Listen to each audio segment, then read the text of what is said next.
বৃহস্পতিবার লক্ষ্মীবারে চ্যাম্পিয়ন্স ট্রফিতে ভারত তাদের জার্নি শুরু করছে।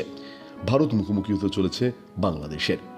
বর্তমান রাজনৈতিক পরিস্থিতিতে ভারত বাংলাদেশের খানিকটা হলো রাজনৈতিক যে বাতাবরণ খানিকটা অবনতি হয়েছে। এই অবস্থায় ভারত বাংলাদেশ নামছে চ্যাম্পিয়ন্স ট্রফিতে একে অপরের বিরুদ্ধে। কে এগিয়ে কে পিছিয়ে? পরিসংখ্যান বলছে এখনো পর্যন্ত ভারত বাংলাদেশের মধ্যে মোট 41টি একদিনের ক্রিকেটে তারা মুখোমুখি হয়েছে। ভারত জিতেছে 32টিতে, বাংলাদেশ জিতেছে 8টিতে, কোনো রেজাল্ট হয়নি একটিতে। 2017 চ্যাম্পিয়ন্স ট্রফিতে ভারত হারায় বাংলাদেশকে।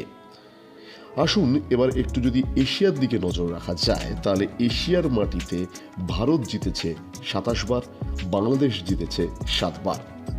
সংযুক্ত আরব আমিরশাহীর মাটিতে ভারত জিতেছে 3 বার, বাংলাদেশ একবারও জিতেনি।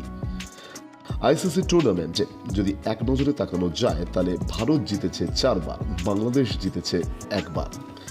চ্যাম্পিয়ন্স ট্রফিতে ভারত একবার জিতেছে, বাংলাদেশ একবারও জেতেনি। এর পাশাপাশি ভারত বাংলাদেশের মধ্যে সবথেকে বড় ব্যবধানে জয় ভারত কবে পেয়েছে? হ্যাঁ, 2022 সালে চট্টগ্রামে ভারতের সবথেকে বড় জয় ছিল বাংলাদেশের বিরুদ্ধে, 227 রানে জয়। অন্যদিকে বাংলাদেশের আবার ভারতের বিরুদ্ধে সবথেকে বড় জয় হয়েছে মিরপুরে 2015 সালে, 79 রানে জয়।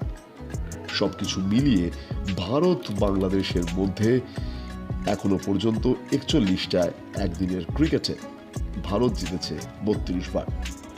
তবে আইসিসি টুর্নামেন্টে সবসময় ধারে ভারে এগিয়ে রয়েছে রোহিত শর্মার টিম ইন্ডিয়া।